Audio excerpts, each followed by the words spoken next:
El dolor de cuello es un conjunto de signos y síntomas que alteran el normal comportamiento de las estructuras localizadas en la zona de las vértebras cervicales. Estos dolores impiden realizar movimientos básicos como por ejemplo girar la cabeza para mirar alrededor o levantar bolsas de compras sin sentir molestia. Aunque muchos casos de dolor de cuello no tienen una causa anatómica identificable, ciertos tipos pueden estar asociados a tensiones musculares provocadas por permanecer muchas horas encorvado frente de la computadora, el teléfono o por el estrés. También pueden ser generados por articulaciones desgastadas conforme avanza la edad. El dolor de cuello casi nunca es un síntoma de un problema grave y normalmente se puede aliviar tomando medidas sencillas en casa. Los analgésicos de venta libre suelen ser la mejor manera de tratar el dolor. Además, puedes realizar ejercicios ligeros para mejorar el movimiento y comprobar tu postura, asegurándote que no esté empeorando el problema. Sin embargo, si el dolor de cuello está acompañado por entumecimiento, pérdida de fuerza en los brazos o manos, dolor punzante en el hombro o brazo, es recomendable que acudas al médico. Si quiere evitar este tipo de padecimientos, acompáñenos a conocer todos los pormenores de este tema junto a los invitados de hoy.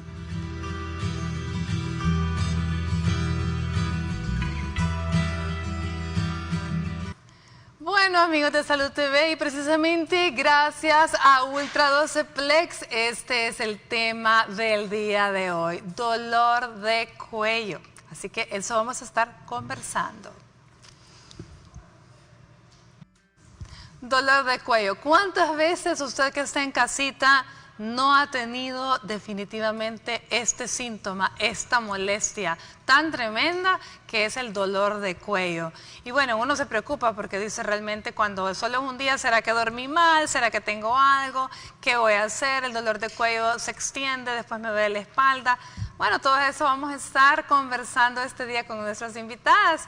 ¿Y con quiénes estamos enlazados ya? Bueno, con una de ellas estamos enlazadas vía audio únicamente y con la licenciada Flor Oliva, que estaremos hablando, nuestra fisioterapeuta. ¿Cómo estamos, Florcita? Hola, buenas tardes, doctora. Bien, ¿y ustedes qué tal? Muy bien, gracias, Flor. Qué gusto poderla tener por este medio. Y vamos a estar escuchando a la doctora Dania Trinidad, neurocirujano. ¿Qué tal, doctora? ¿Cómo está?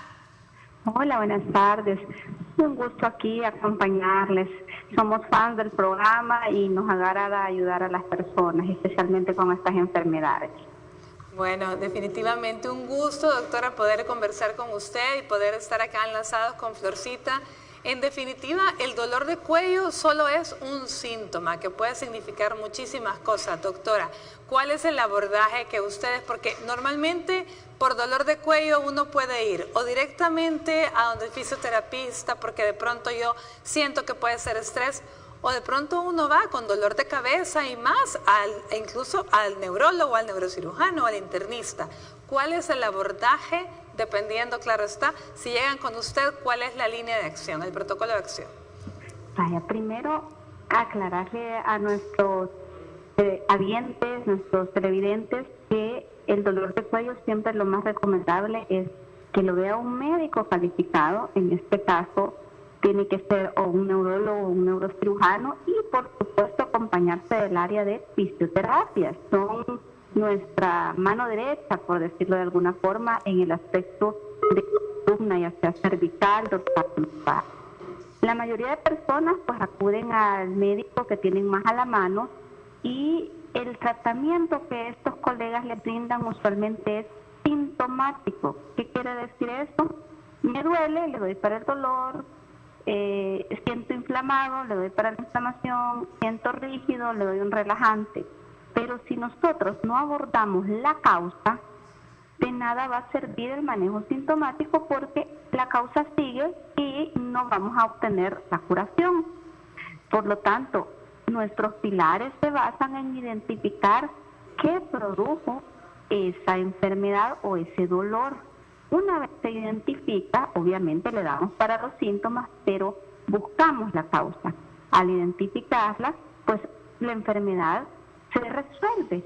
Los pilares son tres, los pilares son básicos. Identificar la causa y evitar. Segundo, darle medicamento para los síntomas. Y tercero, la fisioterapia y la rehabilitación.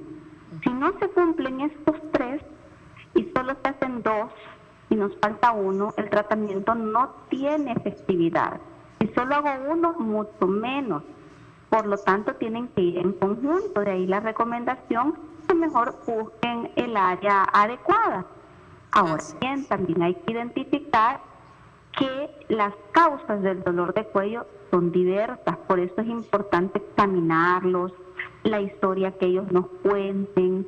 Hay detallitos que el paciente suele olvidar y estos detallitos son los que nos orientan y nosotros decimos, no, esto es porque durmió mal o porque hizo un sobreesfuerzo o esto ya es una enfermedad más severa o de delicada como de la columna o el nervio está apretado y ahí es donde nosotros giramos el tratamiento. Eso es importantísimo lo que usted acaba de mencionar, doctora, y eso es lo que siempre le pedimos a los pacientes, completa honestidad y que sean detallados, porque esos pequeños, valga la redundancia, detalles, esos datos que se nos quedan pueden marcar la diferencia entre un diagnóstico y otro y hacernos, como nosotros hablamos en medicina, patalear, ¿verdad? Estar dando ahí patadas en lo liso porque hay un detalle que se nos ha quedado. Doctora Trinidad, hablemos entonces, esa es la causa más frecuente. Hablemos qué sucede cuando yo duermo mal. ¿Es un espasmo de qué músculo? Bueno, tenemos la costumbre en que las personas adoptamos un hábito y eso es adquirido. Usualmente podemos dormir de lado, ya sea derecho o izquierdo, boca arriba, como comúnmente lo conocemos, o boca abajo. De las 4 posturas que he mencionado, la que está totalmente contraindicada es dormir boca abajo, porque cuando uno duerme boca abajo, el cuello adopta una postura que no es normal para él y se estiran los músculos del cuello, entre ellos el músculo trapecio, el longísimo del cuello, el elevador de la escápula. Yo sé que todos esos nombres se podrán escuchar algo enredados, pero en síntesis son los que están del cuello y van al hombro. Entonces, dormir boca abajo los estira, los pone en una posición de la cual ellos no están familiarizados para mantener por mucho tiempo. Cuando dormimos de lado y no utilizamos el apoyo adecuado, es decir, una almohadita que no sea muy alta ni muy baja, simplemente que sea de la altura que va del hombro a la oreja, porque si ustedes se fijan, el borde del hombro hacia mi oreja queda una distancia aproximada entre 15 y 20 centímetros. Si yo utilizo una almohada alta, mi cuello queda flexionado hacia el hombro contralateral, o dicho en otra manera, lo estiro del lado donde tengo la almohada y ahí vuelvo a producir una lesión en el músculo. Si yo duermo con una almohadita muy bajita o sin almohada y estoy del lado, me pasa lo contrario en el lado opuesto. Yo estiro el lado que me queda libre porque mantengo encogido el lado que está sobre la cama. Entonces lastimo esos músculos. Una vez, tal vez no pase nada, usted se relaja, se estira, adopta otra posición y el músculo tiene tiempo para recuperarse. Pero cuando esto lo hacemos repetitivo, lo que sucede es que el músculo empieza a inflamarse y se acumula. Quiere cicatrizar y cicatriza, en términos coloquiales, encogido. Y cuando cicatrizan encogidos, hacemos el movimiento después y es donde nos trabamos. Bueno, mire, doctora, definitivamente muy interesante y creo que eso es algo que a la licenciada Flora cada rato deben de preguntar. Y entonces, ¿qué es lo mejor? ¿Duermo con almohada, sin almohada? ¿Duermo de lado, boca abajo? De eso vamos a estar hablando también. ¿Cuáles son las recomendaciones para evitar esos dolores de cuello que son por un mal dormir? Pero la doctora Trinidad mencionaba que de igual forma al dormir de lado puede estar lastimando el músculo. Entonces, ¿cómo sé yo que estoy durmiendo en una forma en la que no lastimo mis músculos del cuello, doctora?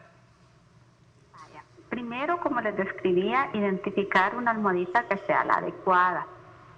Segundo, si usted se despierta porque el brazo se le duerme, no se duerme porque no llega circulación, se duerme porque la postura es inadecuada y el nervio está sufriendo. Eso inconscientemente hace que usted cambie de posición. Entonces, otra cosa es, me duele el hombro. Esos son síntomas sutiles que me están diciendo, estoy durmiendo mal.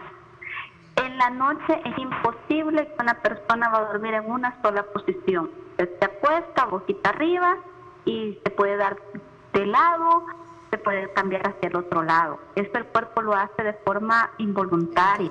Entonces lo que hacemos es educar a esta forma involuntaria a que lo hagamos sin caer en dormir boca abajo o sin caer en que me quedé con el cuello hiperextendido o mal estirado y por eso me duele. Otro detalle que es muy importante identificar es, de repente yo me levanté, me siento toda tiesa, no me duele, pero me siento tiesa y cuando me estiro, trueno. Eso nos está diciendo que está durmiendo mal. Con esas cosas que se identifican podemos tomar medidas, como las que la licenciada ha descrito, para dormir adecuadamente. Otra cosa muy importante es, si el dolor inicia, pues, aunque se escuche un poco automedicación, no está en ningún problema. Usted se toma 2 acetaminofén y una metocarbamol, que es un relajante muscular. Si con eso no pasa y persiste, busque ayuda con un profesional, porque el cuerpo le está diciendo que no es un simple dolorcito porque durmió mal, sino que ya tiene algo más que hay que investigar. Doctora, ¿qué pasa cuando el dolor de cuello no solo es en el cuello, sino que totalmente ya estamos hablando de la parte proximal de los hombros y sentimos todo ese montón de nudos? De igual forma, ¿dormir sin almohada podría ser recomendable? Pregunto porque esa es otra de las preguntas que la gente siempre hace. Cuando duerme boca arriba puede dormir perfectamente sin almohada. Okay. Pero cuando duerme de lado necesita este soporte por la diferencia que hay entre la cabeza que está en el centro y el hombro que queda hasta un lado. Entonces ahí es donde podemos estar lastimando el músculo y estar lastimando, por lo tanto, resintiendo el nervio, y vienen aquellas parestesias famosas que amanezco con el brazo dormido. Eso es lo que mencionaba usted, ¿verdad? Exacto. ¿Qué otra causa importante de dolor de cuello podemos tener que lo vuelva crónico y que puede significar otra cosa? Doctora, le ha pegado al grano, que era justo lo que yo quería mencionar. Actualmente, el hecho de estar con los dispositivos electrónicos, llámese computadora, tablet, celular, nos hace que nosotros adoptemos una postura inadecuada para el cuerpo. Por 5 o 10 minutos el cuerpo lo tolera sin ningún problema, pero no me dejará mentir que pasamos horas con el teléfono chateando o pasamos horas en la computadora trabajando, el motivo que sea. No criticamos, simplemente orientamos que el hecho de hacer la posición inadecuada por un tiempo excesivo nos produce una lesión en el músculo y por eso da el dolor. Bueno, entonces estamos hablando, porque imagínese cuando usted tiene, bueno, yo tengo un teléfono acá y puedo estar, si estoy acá, o sea, si lo tengo justo enfrente, eventualmente me van a doler, si tengo horas de estar en eso me va a doler, pero si lo tengo aquí, estoy hiperextendiendo el cuello, ¿no? Y esto después puede estar generando dolores también de cabeza, doctora. Exacto. ¿Qué signos de alarma tengo que tener? Vaya, por ejemplo, si usted tiene un dolor que le duele el cuello y se le va para la cabeza, lo que está diciendo es que está contracturándose. Y eso ya es una fase más grave que un espasmo. Un espasmo solo es la palabra médica para decir que el músculo se lastimó y está inflamadito y tiene un nudito. Una contractura significa que el músculo probablemente tuvo eso y siguió lastimándose y ahorita puede tener hasta un desgarro de algunas fibras. Y entonces por eso cuesta más mejorar de ese tipo. No es lo mismo un espasmo que una contractura y a veces las confundimos. Otra cosa que hay que destacar, los músculos se pegan en la base del cráneo, en la base de la cabeza, por eso les puede dar dolor de cabeza. Y a las personas le dicen, usted tiene migraña, y lo que realmente tiene es un problema de cuello y le está produciendo un dolor a la cabeza. Muy bien, muy interesante. Entonces un dolor de cabeza que se viene generado del cuello no necesariamente es que tenga a mucha gente a la que le han dado el diagnóstico de migraña, puede no ser eso, sino sencillamente algo que viene del cuello. Doctora, continuemos hablando. ¿Cuándo sospechamos que hay algo en el cuello un poco más grave que puede llegar a necesitar cirugía? Llamemos una hernia o algo más. Bueno, antes de asustar a nuestros televidentes, hay que decirles que no todo dolor de cuello, no todo bracito dormido necesita cirugía. No se asusten. Lo importante es que consulten a tiempo para no llegar a eso. ¿Cuándo nosotros vamos a decir, no, esto ya va más allá que una contractura, que un espasmo en el cuello o en el brazo?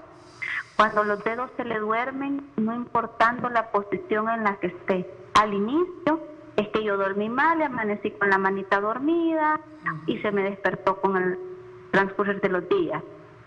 Pero de repente en el día yo no he estado mal sentada ni mal posicionada y quise tomar una cosa y se me durmió. O me agaché para atarme la cinta de los zapatos y me dio un corrientazo. Entonces las sensaciones anormales como adormecimiento, corrientacitos, sensación de hormiguitas que van subiendo, alteraciones de calor y frío que le bajan o le suben por los brazos y le llegan a las manos, o que sienta debilidad, que usted agarra algo y siente que se le aguada, esos son signos de alerta inequívoca que hay que ir con el neurocirujano porque hay que hacerle una evaluación profunda y ver por qué está ocurriendo eso. Muy bien.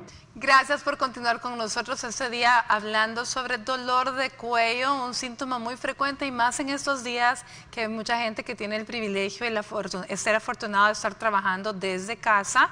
Y también los jóvenes que están recibiendo sus clases, tanto los universitarios como los escolares que están recibiendo clases en línea, también pueden tener dolor de cuello. Pero hay un detalle que no podemos dejar pasar de largo y es aquellos dolores crónicos. Doctora Dania Trinidad, cuéntanos un poquito en qué consiste el síndrome del latigazo. Prácticamente lo asociamos mucho a traumas en vehículos, pero esto puede ocurrir en una caída, que alguien se pueda deslizar desde su propia altura, va caminando en un lugar plano, se desliza, cae y en la cabeza hace un rebote, entonces el cuello hace el efecto de un látigo. Lo mismo pasa cuando usted va sentado en el asiento de un vehículo, chocan y su cuerpo, su tórax se queda en una postura, la cabeza se va hacia adelante y el cuello hace ese mismo movimiento. De ahí el nombre de ese latigazo o síndrome de latigazo. ¿Qué pasa? Sucede que los músculos que se quedan en una postura rígidos se lastiman con pequeños desgarros y los demás músculos que van con el resto del cuerpo, en este caso la cabeza, se elongan, se estiran. Por lo tanto, el paciente presenta dolor, sensación de nudo o entumecimiento y puede presentar incluso adormecimiento. Eso va a depender de la intensidad en la que haya ocurrido el trauma o lesión y también qué tanto haya dejado que pase, porque en el momento que ocurrió no va a sentir mayor síntoma, valga la redundancia. Pero a las 24 y 48 horas las sustancias inflamatorias ya se acumularon y estas son las que más dolor producen. Por lo tanto, ahí es cuando van a empezar con los síntomas y van a decir, ay, es que ahora amanecí doliente, pero el problema ocurrió hace 2 días o hace 3 días. Entonces, no dejar las cosas como, no me pasó nada, yo me siento bien, no me duele, consulten. Porque si el tratamiento se instaura lo más pronto posible o inmediato, el resultado es favorable. Si nosotros dejamos esto que evolucione por sí solo y que el cuerpo se vaya sanando gradualmente como él pueda, ocurren los dolores crónicos y esos son sumamente difíciles de tratar y eliminar. Así que si la persona sufre un accidente, mejor consulte, se le va a dar su medicamento y va a decir, bueno, no pasó mayor cosa, pero si lo deja, va a ser más difícil para la persona, para el paciente, porque va a dolerle, no va a hallar cura con los medicamentos y para nosotros de médicos va a ser más difícil lograrle ayudar. Así es. Doctora Trinidad, ¿en qué momento es recomendable algún estudio de imagen para apoyarme y estar segura que no tengo nada? ¿Realmente sirven de algo tomarme una placa o necesito una resonancia? ¿En qué momento ustedes deciden? Bueno, todo depende de la causa. Ya una vez llegamos a la causa, pero en este caso, yo no sé, de repente amanecí, llevo varios días con dolor de cuello. La radiografía es útil porque nos revela información de cómo se encuentra la forma de la columna. La columna tiene una forma específica que es de una forma de C si la vemos de atrás hacia adelante. Los pacientes que tienen una contractura o un espasmo, esa forma se pierde, se vuelve como recta y tal vez han escuchado mucho el término rectificado. Eso quiere decir que se perdió la curvatura normal de la columna cervical. Entonces, la radiografía sí nos da mucho riqueza de hallazgos, pero hay que saber interpretarla y cuándo indicarla. No solamente porque me duele el cuello, ahí sí me voy a tomar una radiografía, porque se necesita, si yo estoy teniendo mucho adormecimiento o corrientazos, no solamente es la radiografía de frente y de lado, sino que también nosotros incluimos otra opción que son oblicuas para ver los espacios por los que el nervio sale. Si el paciente presenta signos y síntomas categóricos de una compresión de nervio, ahí es cuando nosotros dejamos la resonancia. Si usted solo presenta el dolor y no tiene signos ni síntomas de compresión del nervio, no es necesario someterse a una resonancia, ya que aparte de costosa, implica tiempo, implica otras variables como mantener la misma postura y si está con dolor, pues esto le lastima más. Así que cuando tenemos la sospecha clínica de una radiculopatía, que es el nombre técnico, o de una compresión del nervio, ahí es cuando dejamos la resonancia. Muy bien. Doctora Trinidad, usted mencionó que, bueno, definitivamente, dependiendo del caso, es el facultativo quien le va a indicar a usted un estudio de imagen. En muchas ocasiones, estos estudios de imagen aparece el término osteofitos, especialmente en la gente ya de adultos mayores. ¿A qué se refiere esto y son estos causales de dolor de cuello? Bueno, toda persona conforme avanza la edad tiene un desgaste físico en todo su cuerpo y la columna vertebral no es la excepción. Los discos intervertebrales, que son los cojinetes que nos permiten la movilidad y nos dan estabilidad en la columna, se van desgastando. Esto tiene que ver con la edad y tiene que ver con el tipo de actividades que hayamos realizado. No es lo mismo una persona que su vida pasó con un canasto en la cabeza o levantando bultos que una persona que no realizó eso. Entonces, los huesos también se desgastan y se van formando esos osteofitos. Osteofito es el término médico para decir lo que las personas conocen como espolones. Entonces, esos, si se producen en la parte de atrás de la columna, que es por donde viaja la médula y los nervios, sí producen dolor. Si se producen en la parte de adelante, esos no producen dolor y no dan mayor síntoma. De hecho, está reportado en la imagen, pero no le va a dar ningún problema. El problema ocurre cuando estos aparecen hacia donde están los nervios o la médula. Muy bien. Doctora Trinidad, y en estos casos, ¿qué medicamentos son de los que echamos mano o echan mano ustedes para el dolor en el adulto mayor que está con este problema crónico? Bueno, aquí tiene que haber varias variables. Por eso es importante que consulten y no se decanten solamente porque a mi vecino le cayó bien o porque me lo recomendaron o porque fue anunciado. Porque los medicamentos interactúan, chocan con otras medicinas y usualmente el adulto mayor padece otras enfermedades, de las más conocidas, hipertensión y diabetes.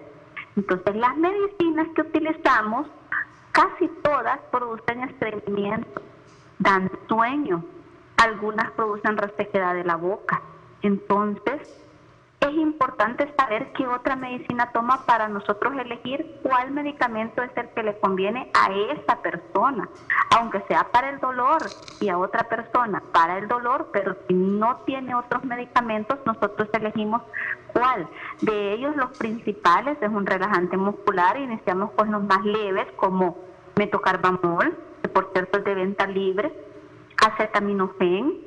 No es una tableta, son dos, porque si usted se toma solo una, el efecto del acetaminofén es solo para la fiebre. Para dolor son dos y no se puede tomar como pastillitas de dulce, sino que hay que tomarlo dosificado, porque si nosotros lo tomamos así nos podemos lesionar cualquier otro de los órganos, principalmente el hígado. Ahora bien, si no basta con esto en un adulto mayor, pues preferimos utilizar medicamentos de los que menos efectos secundarios tengan, entre ellos clonazepam de lisina, otro medicamento de tipo opioide como el tramadol, pero en gotas, porque en gotas es más fácil regular la dosis y le da menos efectos secundarios. Muy bien. Bueno, se nos terminó el tiempo. Así es, definitivamente como en toda patología lo mejor es consultar y entre más temprano usted lo haga con el indicado, con el especialista indicado, pues definitivamente le va a ir mejor y su rehabilitación va a ser más rápida. Muchísimas gracias, doctora Dania, gracias, licenciada Flor, de verdad un placer tenerlas con nosotros y aprender de sus conocimientos. Me despido de ustedes.